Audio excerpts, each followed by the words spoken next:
नमस्कार, स्वागत है आपका हिंदी न्यूज जंक्शन एंटरटेनमेंट के बॉलीवुड ब्लास्ट में। हंसी थमी है इन आंखों में नमी की तरह, चमक उठे हैं अंधेरे भी रोशनी की तरह। आगाज तो होता है, अंजाम नहीं होता, जब मेरी कहानी में वो नाम नहीं होता। दिल की अधूरी हसरतों को उजागर करते ये शब्द बॉलीवुड की एक ऐसी अभिनेत्री की कलम से निकले जिसका जीवन विवादों से भरपूर रहा, जिसका अस्तित्व साक्षी बना रहा खूबसूरती और अदाकारी का, जिसके अभिनय कौशल की चर्चा आज भी होती रहती है, जिसने 7 साल की उम्र से ही हिंदी सिनेमा में अपना जौहर दिखाना शुरू कर दिया था और लगभग 30 सालों में 90 से अधिक फिल्मों में काम किया। इनमें से ज्यादातर फिल्में उनके शानदार अभिनय के लिए सराही गई, क्योंकि अपनी फिल्मों में उन्होंने भारतीय नारी के विभिन्न स्वरूपों का इंडियन स्क्रीन पर इतनी खूबसूरती से प्रस्तुत किया कि उन्हीं फिल्मों की बदौलत उन्हें ट्रेजेडी क्वीन कहा जाने लगा। लेकिन पर्दे पर उन्हें आज भी मीना कुमारी के नाम से याद किया जाता है। नमस्कार, स्वागत है आप सबका हिंदी न्यूज जंक्शन एंटरटेनमेंट के बॉलीवुड ब्लास्ट में, जिसमें आज चर्चा होगी 50s और 60s के डिकेड की स्टार एक्ट्रेस मीना कुमारी की, जो आरंभ से लेकर अपने करियर के अंत तक ऐसे फिल्म मेकर्स की पहली पसंद बनी रही जिन्होंने हमेशा स्त्री को त्याग, तपस्या, समर्पण और बलिदान की मूर्ति के रूप में प्रस्तुत किया। और ऐसे किरदार को निभाने में मीना कुमारी का कभी कोई जवाब नहीं रहा, फिर वो चाहे बैजू बावरा की गौरी हो या परिणीता की ललिता, जिनके लिए मीना कुमारी को back to back Filmfare best actress award की ट्रॉफी से सम्मानित किया गया, या फिर 2 बीघा जमीन की ठकुराइन हो, जो भारत की पहली ऐसी फिल्म थी जिसे कांस फिल्म फेस्टिवल 1954 में पुरस्कृत किया गया था। इसके अलावा आजाद, एक ही रास्ता, दिल अपना और प्रीत पराई, साहिब बीवी और गुलाम, दिल एक मंदिर, काजल, फूल और पत्थर, पाकीज़ा जैसी कुछ और ऐसी फिल्में रहीं जिन्होंने मीना कुमारी के अस्तित्व को अमर बना दिया। एक पल के लिए कल्पना कीजिए कि अगर गुरुदत्त की फिल्म प्यासा एक विमेन ओरिएंटेड फिल्म होती तो उस समय कौन सी अभिनेत्री ऐसे चरित्र के साथ न्याय कर पाती, जो थका हारा, निराशा में डूबा, जिसे क्या अपना और क्या पराया, सभी से दुख दर्द के सिवा और कुछ ना मिला हो। मीना कुमारी के अलावा और किसी के बारे में आप सोच भी नहीं सकते, क्योंकि ट्रेजेडी क्वीन का टाइटल ऐसे ही तो नहीं मिल जाता किसी को, चाहे पर्दे पर निभाई जाने वाली भूमिकाएं हों या निजी जीवन की कड़वी सच्चाइयां, उनकी नज़में हों या शायरी, जिन्हें वो अकेलेपन में अपनी डायरियों में उकेरा करती थी। उन्होंने जितना दर्द सिल्वर स्क्रीन पर उड़ेला, उससे कहीं अधिक अवसाद उन्होंने घूंट घूंट करके पिया था। साइलेंट फिल्मों से लेकर आज तक की तमाम नायिकाएं जब भी किसी डिप्रेशन के दौर से निकली तो उसके बारे में बिना हिचकिचाए सार्वजनिक तौर पर खुलकर बातें करती रही। लेकिन मीना कुमारी अकेली एक ऐसी अदाकारा हुई जो अपने ही दर्द और गम पर मर मिटी, जिनकी टूटी तमन्नाओं को बयां किया उनकी कलम ने और उन्हें साझा किया उनकी डायरी के सफेद पन्नों ने। जब जुल्फ की कालिख में घुल जाए कोई राही, बदनाम सही लेकिन गुमनाम नहीं होता, हंस हंस के जवां दिल के हम क्यों ना चुने टुकड़े, हर शख्स के किस्मत में इनाम नहीं होता। हिंदी सिनेमा के स्क्रीन पर बहुत सारी फिल्मों में मीना कुमारी ने भारतीय नारी के ऐसे चरित्र को उभारने का प्रयास किया है जिनमें उसकी मानसिक घुटन और उसकी अंतर्व्यथा को चित्रित किया गया है। इसलिए उन्हें ट्रेजेडी क्वीन का नाम देकर उनकी प्रतिभा को सीमित नहीं किया जा सकता, क्योंकि ट्रेजेडी के अलावा भी उनके अभिनय शैली में कई दूसरे शेड्स भी मौजूद हैं, जैसे कि परिणीता की बंगाली अल्हड़ नवयुवावना, बैजू बावरा की चंचल प्रेमिका, वहीं साहिब बीवी और गुलाम की सामंती, अत्याचार झेलने वाली बहू, और पाकिजा की साहिब जान। इन सभी किरदारों ने दर्शकों के दिलों पर अपनी अमिट छाप छोड़ी है। हिंदी सिनेमा में अक्सर ऐसा होता आया है कि बड़े बड़े और वेल एस्टेब्लिश्ड स्टार्स के साथ काम करने के चक्कर में हीरोइंस अपने स्वयं की भूमिका को उतनी अहमियत नहीं देती, लेकिन मीना कुमारी इस मामले में हमेशा चौकन्नी रही। अभिनय के अपने गौरवशाली सफर में उन्होंने कभी भी अपने साथी कलाकार को उतना महत्व नहीं दिया जितना कि अपने किरदार को। वो फिल्म के सेंट्रल कैरेक्टर को निभाना अधिक पसंद करती थी, फिर चाहे उनके सामने मुख्य भूमिका में कोई नया एक्टर ही क्यों ना हो। जैसे कि 1966 की फिल्म फूल और पत्थर के धर्मेंद्र, जो उस समय तक इतने नए तो नहीं थे मगर कामयाब भी नहीं थे। उससे पहले धर्मेंद्र ने फिल्म काजल में मीना कुमारी के भाई का रोल किया था, और तभी से मीना कुमारी ने शायद धर्मेंद्र में छुपे उस स्टार कलाकार को परख लिया था और फूल और पत्थर के निर्माता निर्देशक ओपी राल्हान को उनका नाम सुझाया था। उससे पहले और उसके बाद भी दोनों ने एक साथ अलग अलग भूमिकाओं में लगभग 7 फिल्में की थी।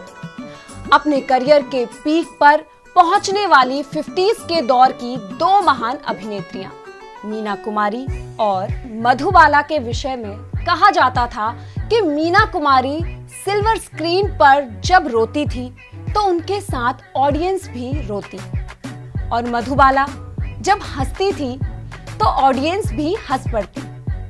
लेकिन मीना कुमारी में कुछ एक खूबियां ऐसी भी थी जो किसी और नायिका में कभी दिखाई नहीं दी, ना उनसे पहले और ना ही उनके बाद। जैसे कि उनकी बोलती हुई निगाहें, माँ, बहन, बेटी या प्रेमिका जैसे किसी भी किरदार में आसानी से ढल जाने वाली उनकी मेस्मराइजिंग पर्सनैलिटी।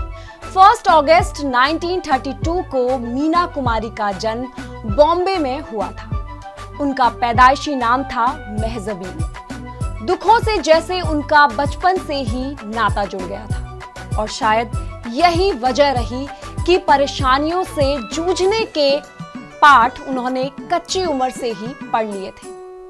उनके पिता का नाम था अली बख्श, जो कि पारसी थिएटर के एक निहायत ही अनुभवी कलाकार और म्यूजिशियन थे।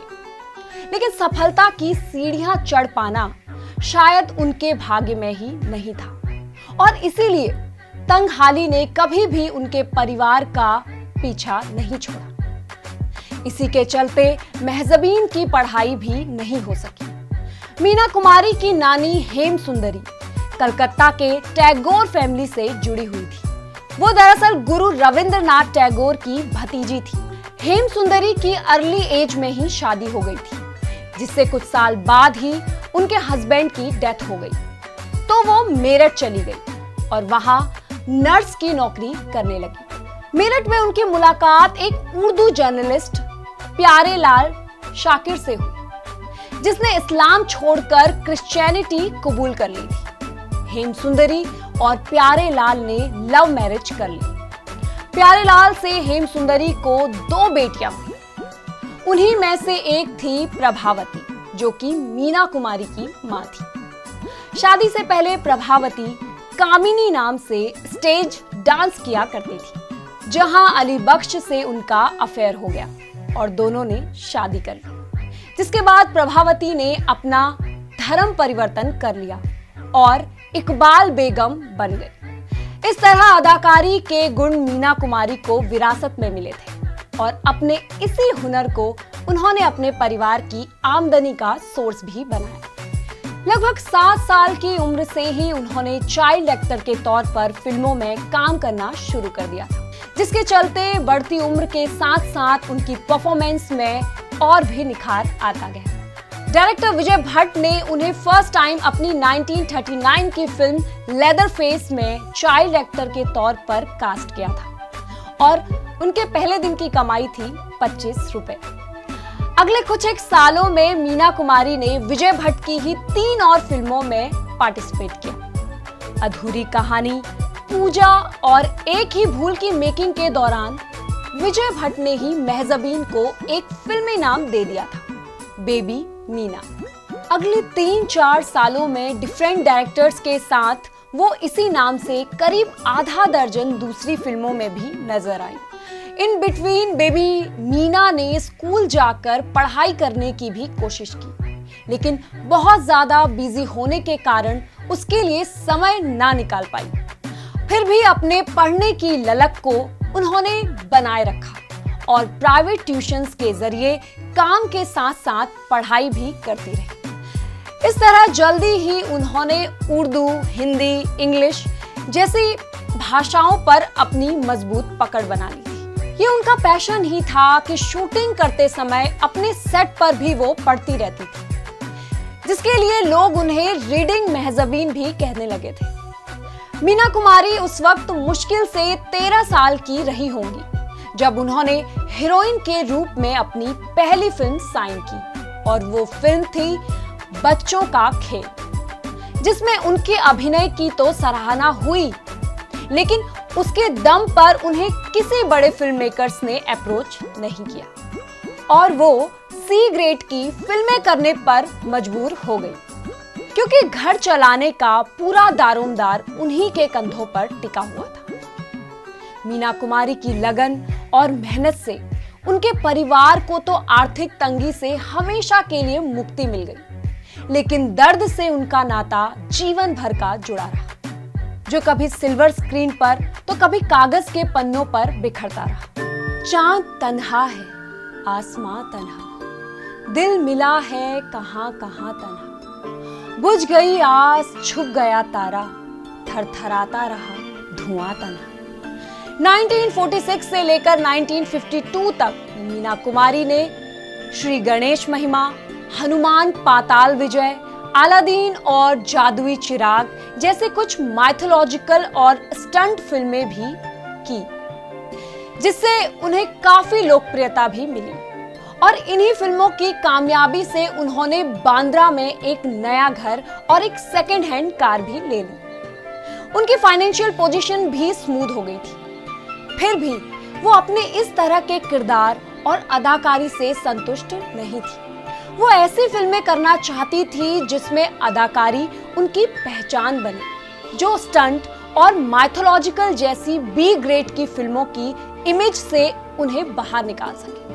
फाइनली उनकी तमन्ना पूरी हुई 1952 में, जब उनके पसंदीदा डायरेक्टर विजय भट्ट ने उन्हें बैजू बावरा में कास्ट किया। बैजू बावरा मीना कुमारी के लिए माइलस्टोन बन गई, जिसकी गिनती आज भी 50s की क्लासिक फिल्मों में की जाती है। इसके अलावा बैजू बावरा ब्लॉकबस्टर होने के साथ साथ मीना कुमारी के लिए फिल्म फेयर बेस्ट एक्ट्रेस का पहला अवार्ड भी लेकर आई।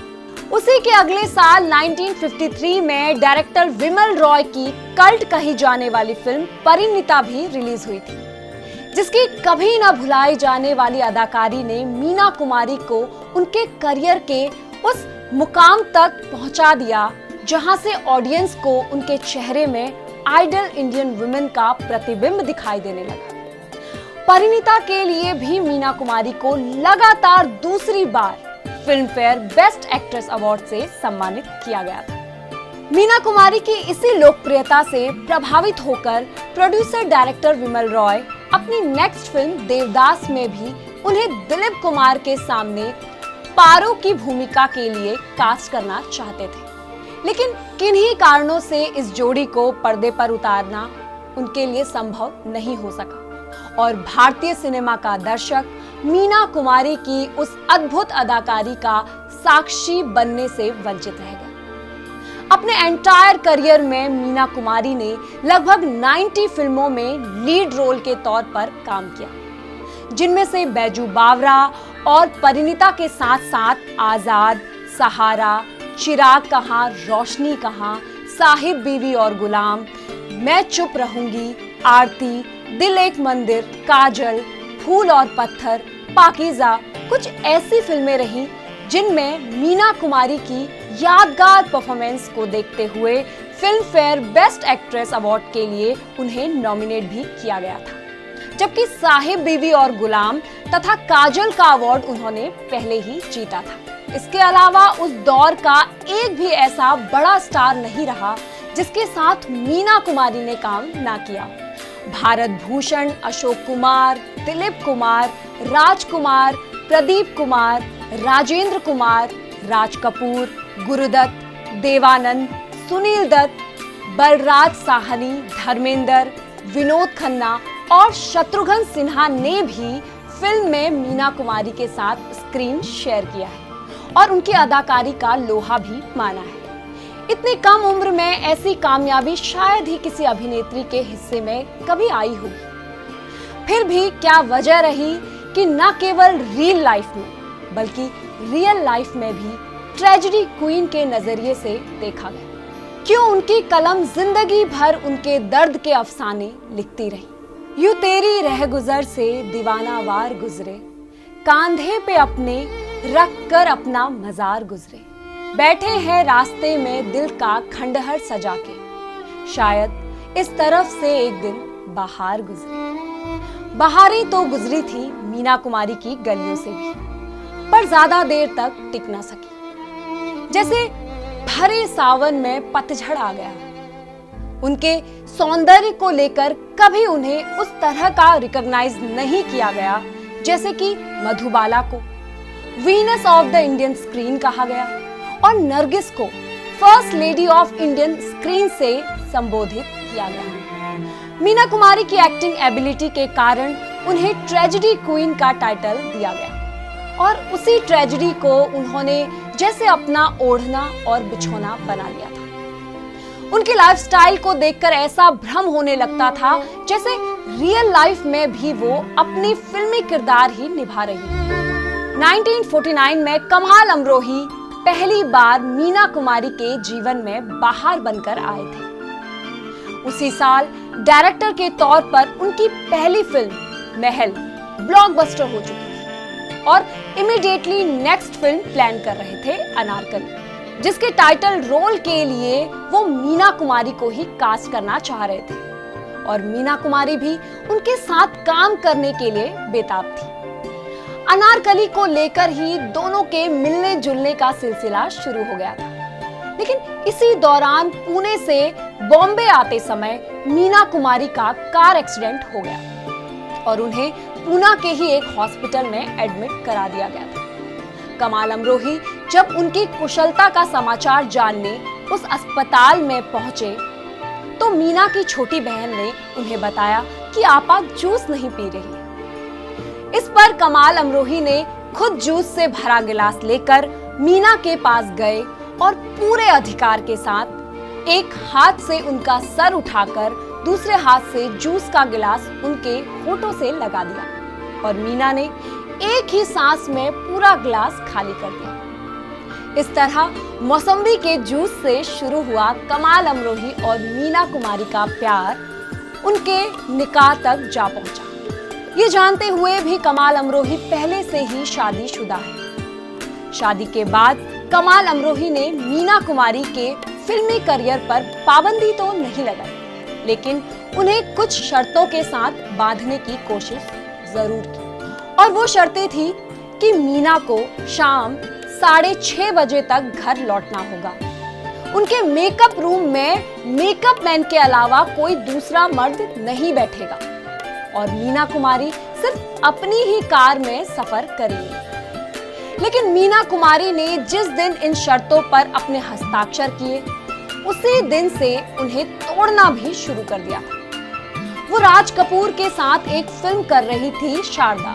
उसी की शूटिंग के दिनों में एक दिन राज कपूर ने मीना को एक पार्टी में इनवाइट किया, जिसके लिए हाँ कहकर उन्होंने कमाल को फोन लगाया और बता दिया कि शूटिंग एक्सटेंड हो जाने के कारण वो देर से घर लौटेंगे। लेकिन अगले दिन जब कमाल को उनके इस झूठ का पता चल गया, कमाल ने उनसे झूठ बोलने की वजह जाननी चाहिए।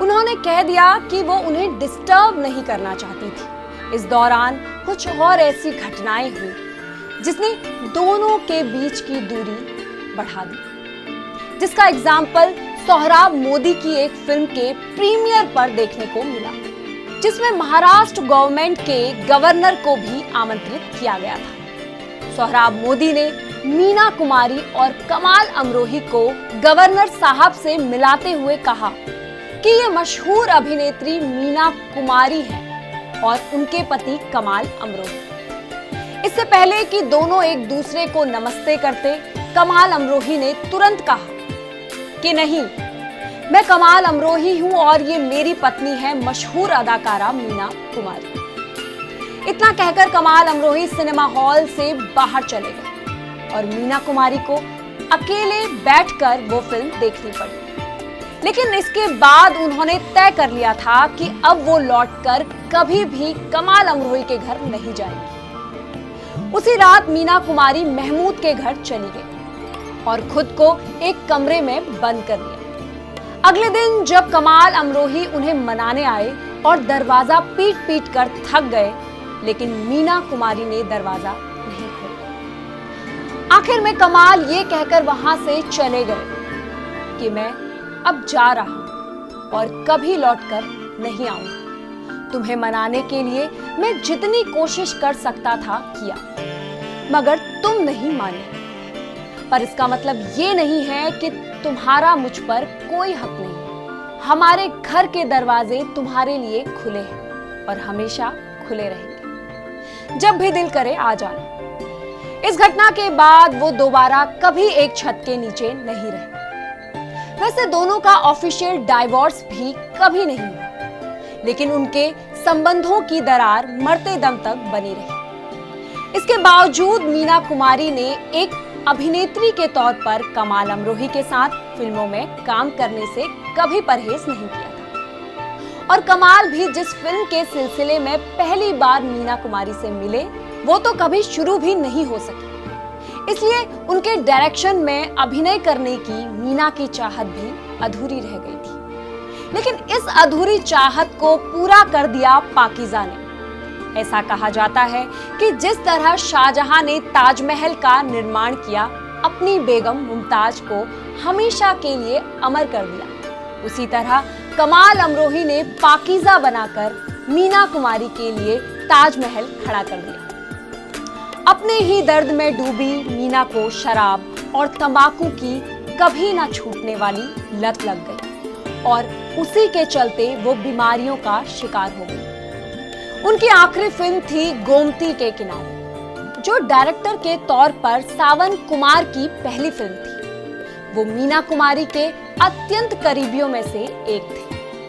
अपने एक इंटरव्यू में उन्होंने ही बताया था कि शूटिंग करते हुए उनकी तबीयत बुरी तरह बिगड़ गई थी। फिर भी वो यही कोशिश करती रही कि किसी तरह फिल्म की शूटिंग कंप्लीट हो जाए। वो इतनी कमजोर हो गई थी कि शॉट के वक्त उनके गिरने का डर बना रहता था। इसलिए मैं उन्हें पीछे से थाम कर रहता था और कट होते ही उन्हें बिठा देता था। आखिरी दिनों में मीना कुमारी को सेंट एलिजाबेथ नर्सिंग होम में एडमिट कराया गया था, जहां उनकी बड़ी बहन खुर्शीद अक्सर उनके पास रहती थी। अपना अंत समय नजदीक जानकर मीना बार बार खुर्शीद से रोते हुए कहने लगती थी, आपा, मैं अभी मरना नहीं चाहती। और शायद यही उनके आखिरी शब्द भी थे। उसके बाद वो कोमा में चली गई थी और कब उनकी रूह फना हो गई किसी ने भी नहीं जाना। चांदनी मर गई, रोशनी मर गई, सारी शम्में बुझा कर चले आए लोग। चादरे गुल से छिलता था जिसका बदन,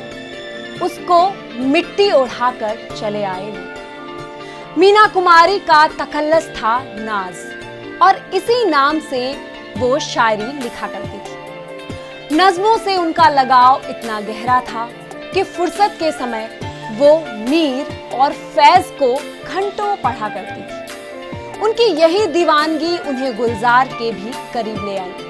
इसलिए अपने अंतिम पलों में मीना कुमारी ने अपनी लिखी हुई डायरियां गुलजार के हवाले कर दी थी, जिनमें से कई नज़्मों और गजलों को गुलजार ने तन्हा चांद के नाम से संकलित किया। उसे मीना कुमारी की शायरी नाम से एक किताब की शक्ल में पब्लिश भी किया। जिंदगी क्या इसी को कहते हैं, जिस्म तन्हा है और जान तन्हा, हम सफर कोई गर मिले भी कभी, दोनों चलते रहे कहां तन्हा। जलती बुझती सी रोशनी के पार, सिमटा सिमटा सा एक मकान तन्हा, राह देखा करेगा सदियों तक, छोड़ जाएंगे ये जहां तन्हा। हिंदी न्यूज जंक्शन बॉलीवुड में आज के लिए बस इतना ही। फिर मिलेंगे किसी और सेलिब्रिटी की कहानी के साथ। तब तक के लिए नमस्कार।